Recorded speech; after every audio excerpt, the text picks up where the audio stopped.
The IELTS speaking test is 14 minutes long.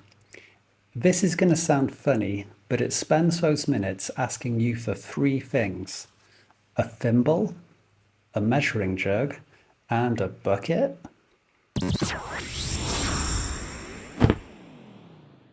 Now, watch what most candidates do.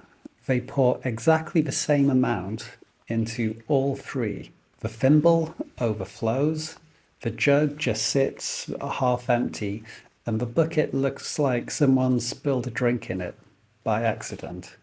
That is IELTS speaking, three parts, three answer lengths, and almost everyone walks in with just one. Rightly, you've been told to develop your answers, but then you develop all of them equally everywhere all at once. And so what happens is you get it wrong 2 times out of 3. Not necessarily wrong, but definitely not quite right. So let's begin with the thimble. IELTS Part 1 runs 4 to 5 minutes. The examiner asks you about your work, your studies, your home, your interest. Really small questions, and a lot of them, usually around 10. So if we do the math, 4 or 5 minutes split across 10 questions, that gives you about 20 or 30 seconds each.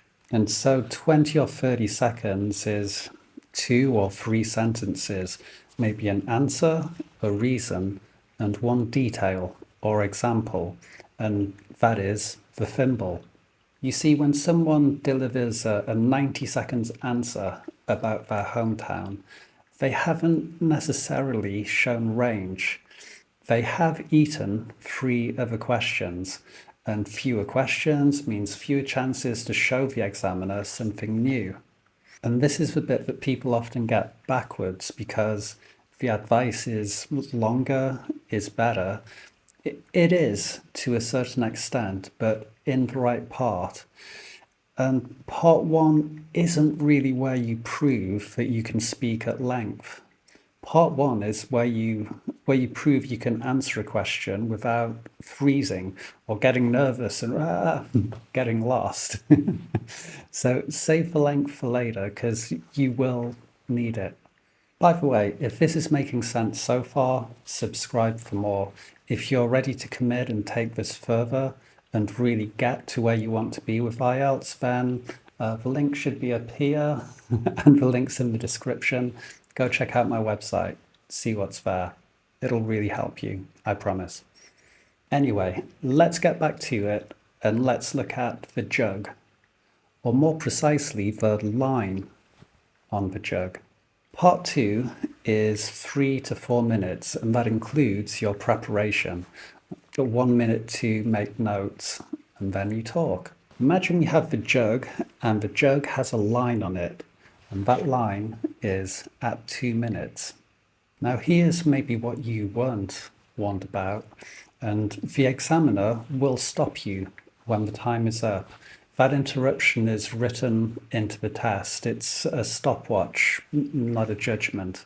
But the problem is, candidates often hear it as a judgment. They hear it as being cut off for something they said wrong, and then they carry that feeling into part 3 and lose marks there instead, on a part they could have handled well. So if that happens, don't worry about it, just turn it around. Being stopped is actually really good, because it means you filled the jug, and that's the outcome that you wanted. The real problem would be the opposite one, and that's maybe stopping after 45 seconds and sitting back and waiting. And when you give the IELTS examiner something way shorter than it should be, it's really hard for them to assess, because you see, they don't have anything there to work with, and speaking at length is part of how fluency and coherence gets judged.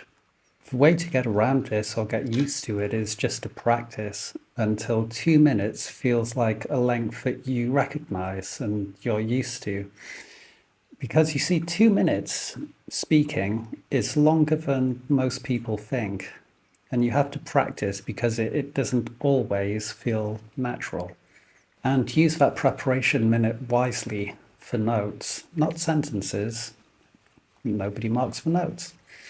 Part 3 is 4 to 5 minutes, and this is the bucket. Longer answers, up to about a minute each. Opinions, comparisons, speculations, and an examiner who pushes back on what you say. And this is what a lot of candidates never notice.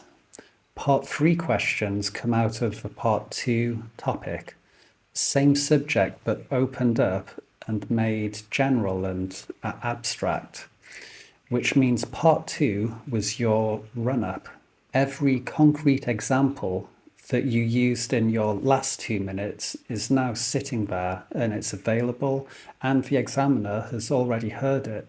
So this means you can reach back and build on it instead of inventing something from nothing under pressure.